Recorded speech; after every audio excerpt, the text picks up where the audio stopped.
Hello, everyone. As a college student working towards my dual certification and as a full time paraprofessional who works every day in a self contained classroom, I see firsthand how important it is to truly understand the need of our students.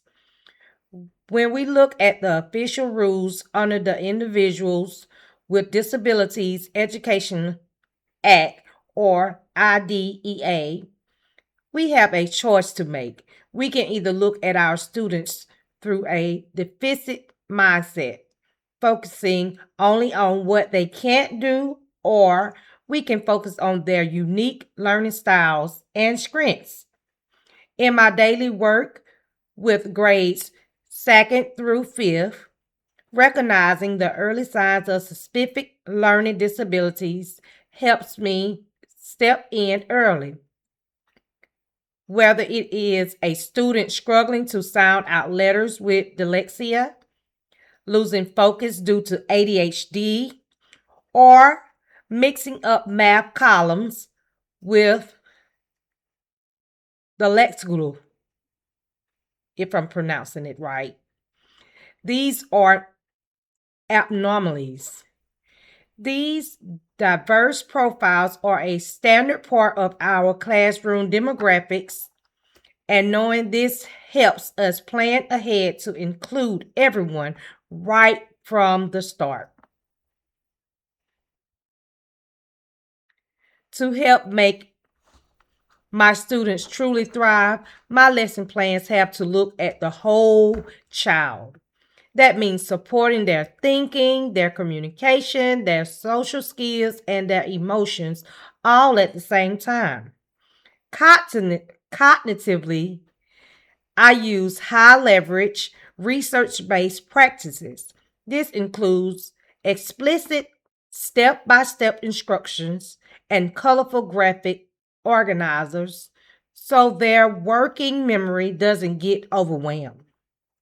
When it comes to communication, especially for our nonverbal students, we pre teach vocabulary words and use assistive tools like communication boards, picture exchange systems, or AAC devices. This ensures they have equitable access to grade level state standards. And socially, we design a predictable environment. We use structured peer routines and dedicate quiet de escalation corners. By planning for the whole child, we make sure the academic expectation doesn't trigger emotional distress. We give them a safe place to take healthy risks in their learning. Learning from resources like the Day in the Life videos and disability fact sheets give us the tools we need to explain these invisible, exhausting challenges to families, coworkers, and non-disabled peers. When we see the step, when we see the deep tiredness of a child feels just trying to decode a single sentence with dyslexia or trying to filter out background noise with ADHD, it hits you. You realize that these issues are never about a lack of effort. They are simply about structural processing differences in the brain.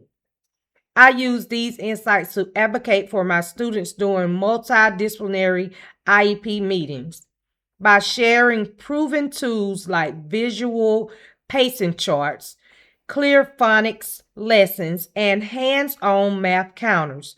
We shift the narrative away from trying to fix a child's compliance issues. Instead, we focus on removing the systematic barriers in our classrooms. We also have to remember that exceptionalities do not just vanish when an academic lesson ends. They overflow into every part of a child's life, affecting their peer relationships, their self esteem, and their daily life skills. By recognizing these continuous patterns, We can foster a true classroom culture built on mutual respect and empathy. We can normalize differences while still maintaining high expectations for every single learner. This is where I seamlessly connect my daily work with the Christian worldview, the statement on the integration of faith and works, and our professional dispositions. From a Christian perspective, every single student has inherent worth, dignity, and a purpose because they are uniquely made in the image of God. My work in the classroom is an extension of my faith. It is a ministry of restoration, service, and hope. Aligning with character education frameworks, I strive to practice the core virtue of compassion every single day. This is especially true when it comes to supporting our families.